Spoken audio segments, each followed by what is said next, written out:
This is TWiT. You know what's super cool? When you come across a story and you go, that there is going to be my story of the week. And then it turns out that not only does it get to be your story of the week, but you also get to talk to someone about this very story. Joining us today is iFixit's Kevin Purdy to talk about the most interesting teardown finds of 2021. Welcome back to the show, Kevin. Hi, thank you for having me. We are pleased to get you here. And this article, it's actually a video first, an article.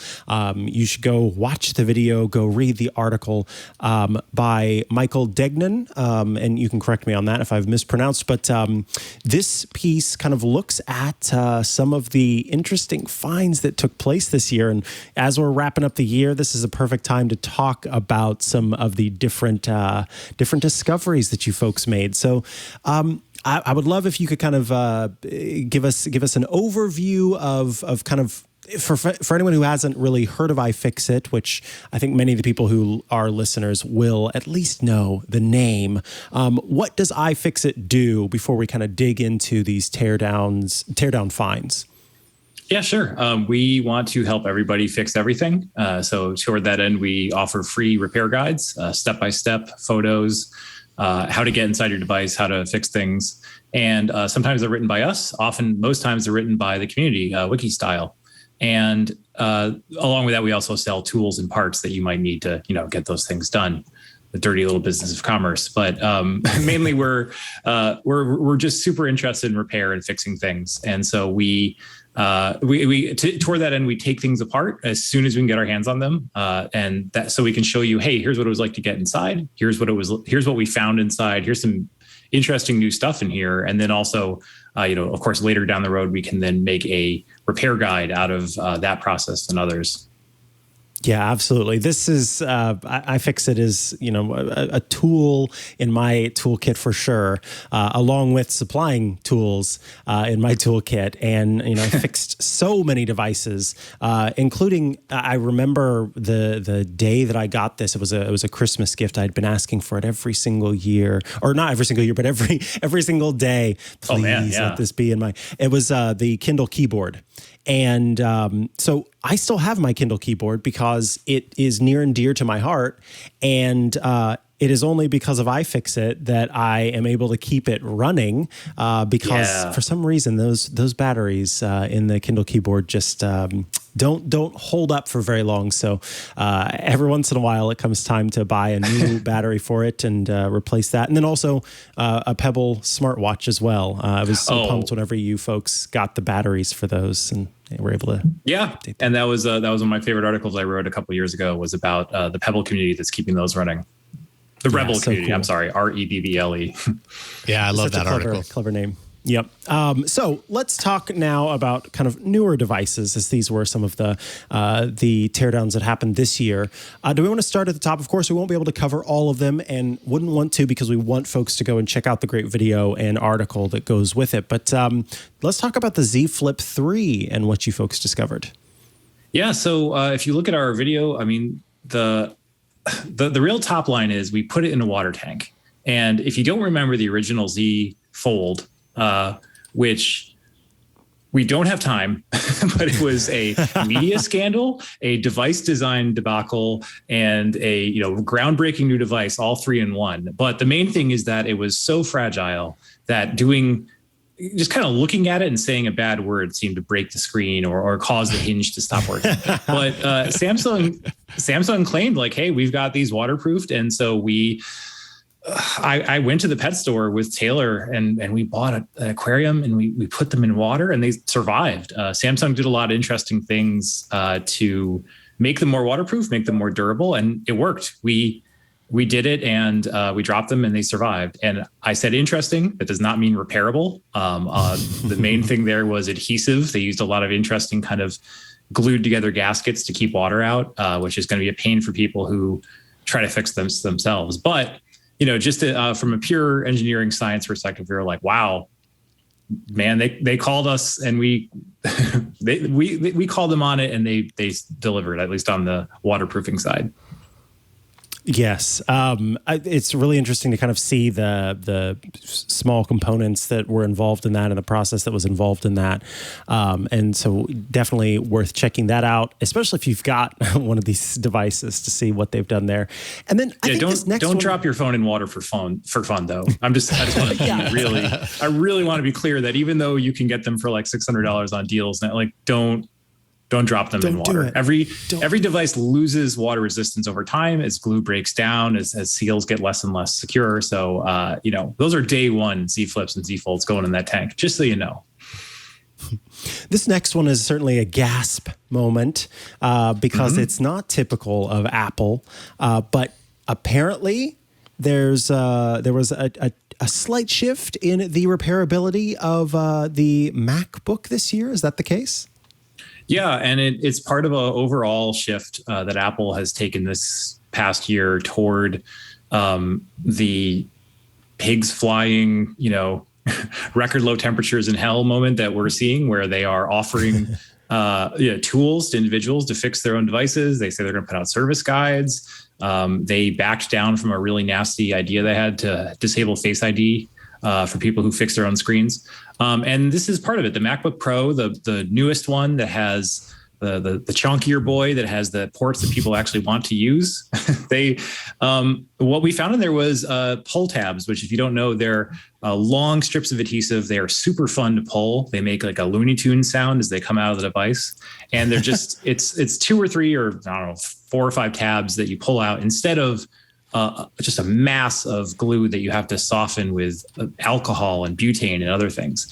One interesting thing here, and we haven't really written about this too much yet, is that while those pull tabs are in there and you can, seemingly so that human fingers can pull those batteries out, Apple's official service manual still says you can't replace a battery individually. You have to take the whole top case off and put the whole, replace it with the whole top of the MacBook again. Now they're either at cross purposes or something else is going on. We'll see. Huh. Now I've got another bit of nostalgia. I had a friend whose MacBook Pro, he thought it was done and gone. And I said, I don't know. I think it might just be the battery. It ended up being the battery. And so I ordered an iFixit, repair kit and came in the mail. And I said, okay, you're going to have to be here all day because it's going to take me a while. This was a MacBook Pro with Retina display of yesteryear. And so the whole thing had to come out. It's a lot of work.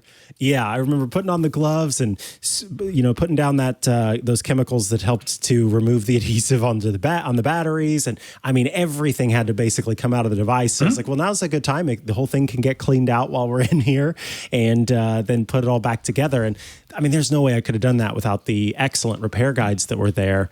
And the thing worked exceptionally well after all of that. And so, it ended up costing him far less than having to get a whole new computer whenever he didn't really need a whole new computer, just needed it to work as it did before.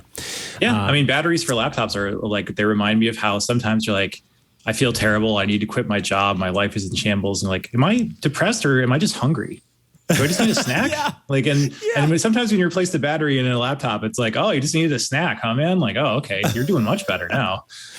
Oh, that's a really good comparison. Yeah, absolutely. The next one, and this is, I think, the one we'll end on here, was one that I have to admit, despite working in tech for quite a while, I had never heard of jelly scrolling. And so this was the year of jelly scrolling for me, where I learned about jelly scrolling and then learned about how the iPad mini I had maybe had jelly scrolling and what the heck is going on with jelly scrolling. Can you tell us what jelly scrolling is and what iFixit discovered in its work? I got to be honest with you, Taylor, who hosted that video and did some of the investigation, could probably explain it better than me. But if you look at how the new iPad Pro is the reason they're shifting to these mini LEDs that are discussed in the video is it allows the screen to dim wherever the image needs to be dimmer. That's the new hotness, the new technology they're moving toward is individually controlled lights throughout the screen. The old way is a backlight on one side of the device that basically floods the screen, the panel from one side with big lights. And so there's going to be some, differences in the screen where the big backlight is and the end of the screen is where there isn't any light projecting. So most iPads compensate for this by putting the lights on the narrow end. The shorter end, whatever the shorter from one side to the other end is. They have the backlights there instead of the longer run where you would notice the light change more. And then with an iPad mini, for reasons, I'm just going to put an asterisk there.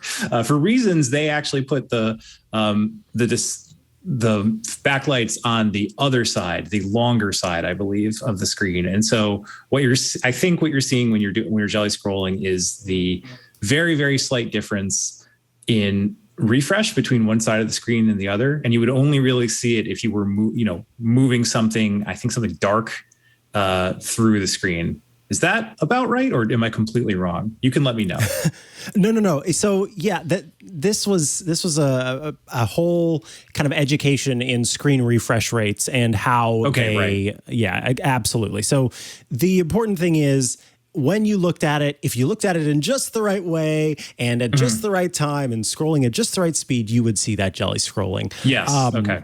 So it ended up being one of those things where most people are not going to come across this and it's not a big deal, but it is just a sort of all of the stuff coming together to make sort of a physics conundrum that's not solvable. So it's just kind of like, you have to deal with that. Yeah. And so what we point out in that video is that, like, with both the iPad Pro, which has this new mini LED localized lighting, and with the iPad mini, which is, trying to drive the technology as far as possible, both of these displays are just amazingly complex. And so from a just universe perspective, you can sit back and be like, wow, these things have come a long way from just like, a screen that just like glass that holds a bunch of LEDs. But also from our perspective, more and more, it's important for us to see screens that are easier to remove and easier to take out without damaging them, because they are such an important part of the device. They're often the most expensive part of the device. We want to push and see these things easier to be replaced because they're one of the first things to break, and they're also the most expensive part. Mm-hmm. Folks, there are several more that you get to check out in this article and in the video. You should definitely go there, iFixit.com. Kevin Purdy, thank you for joining us. Of course, you can go to iFixit.com to check out the great work of iFixit. But is there a place folks can go to follow you online? Sure. If you're not just into repair, but you're into weird things about bikes in Washington, D.C. and the Buffalo Bills, you can follow me at Kevin Purdy, Purdy on Twitter. Sounds good. Thank you, Kevin. We appreciate it. Well, thank you.